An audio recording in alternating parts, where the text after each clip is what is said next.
Hello friends, मी वर्षा आपलं सर्वांचं मनापासून स्वागत करते. कसे आहात सगळे? मी मस्त आणि मजेत आहे. आजच्या व्हिडिओमध्ये आपण एक रेमेडी तर शेअर करणारच आहोत, पण ती रेमेडी स्टोअर कशी करायची, कारण प्रत्येक वेळीच सगळं साहित्य भेटत नाही आणि ज्या वर्किंग वुमन असतील ना, तर त्यांच्यासाठी सोप्यात सोपा मार्ग मी काढलेला आहे. म्हणजे ज्या बिझी जास्त असतील ना बायका त्यांच्यासाठी, आणि तेवढीच इफेक्टिव्ह पण ती रेमेडी असणार आहे. त्यामध्ये साहित्य कोणतं असणार आहे, कशी बनवायची, सगळ्याच गोष्टी आपण डिटेलमध्ये बघूयात. व्हिडिओ शेवटपर्यंत बघायचा आहे, स्किप न करता. आणि आपले व्हिडिओ जर आवडत असतील तर लाईक करायचे आहे, छान अशी कमेंट पण करायची आहे. तर बघा इकडे मी अगोदर साहित्य तुम्हाला सांगते, परत तेच सांगते की असं काही खूप वेगळं साहित्य नाही.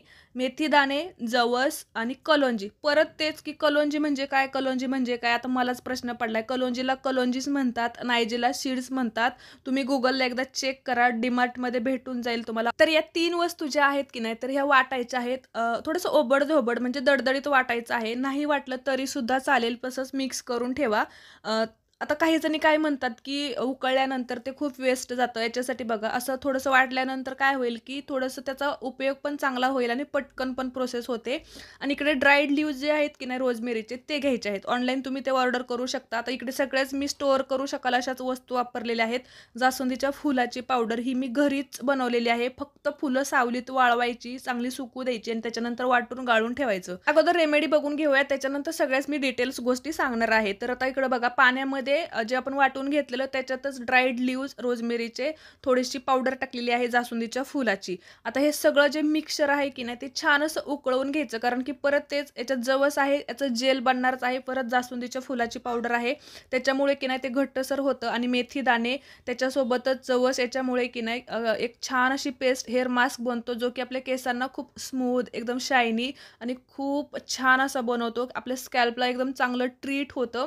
विटॅमिन ई, ओमेगा फॅटी असल्यामुळे की नाही जवसाचं जेवढं तुम्ही वापर जास्त कराल ना जेलचा, तेवढं केसांसाठी खूप भारी आहे, एकदम उपयुक्त आहे. प्रत्येक वेळी मी या काही ठराविक वस्तू तर वापरतच असते. त्याच्यामुळे तुमच्या लक्षात आलेलं असेल की काही रेमेडीज वेगवेगळ्या दिसायला दिसतात, पण साहित्य तेच आहे. परत ज्यांना जसं साहित्य अवेलेबल होईल ना त्याच्यानुसार त्यांना तसं करता यावं, याच्यासाठी मी वेगवेगळे हेअर मास्क बनवत असते. आणि माझा असं नाही का जादूवरती किंवा अचानक काहीतरी होण्यापेक्षा ना माझा कंटिन्युअस असं निरंतर होणाऱ्या गोष्टींवरती विश्वास आहे. कारण की जास्त काळाने कंटिन्यू केलेल्या गोष्टींमधला जो बदल असतो की नाही तो टिकाऊ असतो. याच्यासाठी गाळून घेतलेला आहे. परत तेच बघा खूप छान असं जेल बनलेलं आहे, त्याचं एक हेअर मास्क बनलेलं आहे. तेवढाच पुरेसा आहे, तरी सुद्धा मी त्याच्यात 2 चमचे दही ॲड केलेलं आहे. थोडंसं खोबरेल तेल आणि विटॅमिन ईची एक कॅप्सूल ॲड केलेली आहे. आता या सगळ्याच वस्तू कशासाठी, परत जवसामध्ये विटॅमिन ई जरी असलं की नाही तरी सुद्धा विटॅमिन ईची आपल्या केसांना खूप जास्त गरज असते. जसं आपण तेल लावतो की नाही तसंच ते इसेन्शियल आहे, त्याच्यामुळे आपल्या केसांना खूप त्याचा फायदा होतो. त्याच्यामुळे कोणत्याही हेअर मास्कमध्ये तुम्ही विटॅमिन ई वापरू शकता, किंवा जसं ऑइलिंग करता की नाही त्याच्यात सुद्धा तुम्ही ते एक कॅप्सूल ॲड करून लावू शकता. आणि दह्यामुळे बघा ज्यावेळेस तुमचं पूर्ण केस एकदम डर्टी म्हणजे स्कॅल्प डर्टी झालेलं असतं, काही इच्चीनेस, थोडासा कोंडा वगैरे असू शकतो, किंवा जास्त रफ असतात केस, म्हणजे खूप जणींचे असं असतं की म्हणतात सुद्धा की आम्ही खूप उपाय करतो तुम्ही सांगितल्यानुसार, तरी सुद्धा काही जणींचं हेअर टाईपच तसं असतो की थोडेसे केसच रुक्ष असतात. काही जरी केलं ना तरी थोडेसे ड्राय जाणवतात किंवा थोडेसे कोरडे जाणवतात, मेहंदी लावली तरी सुद्धा. तर यांनी काय करायचं आहे, रेग्युलरली या गोष्टी करायच्या आहेत. आणि दह्यामुळे की नाही अजून केस सॉफ्ट व्हायला आणि एकदम चमक यायला मदत होते. छान असं हेअर मास्क बनलेलं आहे. चांगलं मिक्स करायचं. दह्यामुळे पटकन मिक्स होत नाही, तुम्ही मिक्सरमधून बी करू शकता, पण हाताने सुद्धा केलं तरी होऊन जातं. आपल्याला असंही केसांनाच लावायचं आहे. आता याचं ॲप्लिकेशन कसं, तर बघा अगोदर काय करायचं आहे, हा हेअर मास्क असा आहे की पूर्ण मुळांपासून टोकांपर्यंत असणार आहे. माझे जास्त हेअर मास्क असेच असतात की जेणेकरून मला फक्त स्कॅल्पला ट्रीट नाही करायचं, मला केस मेंटेन ठेवायचे आहेत.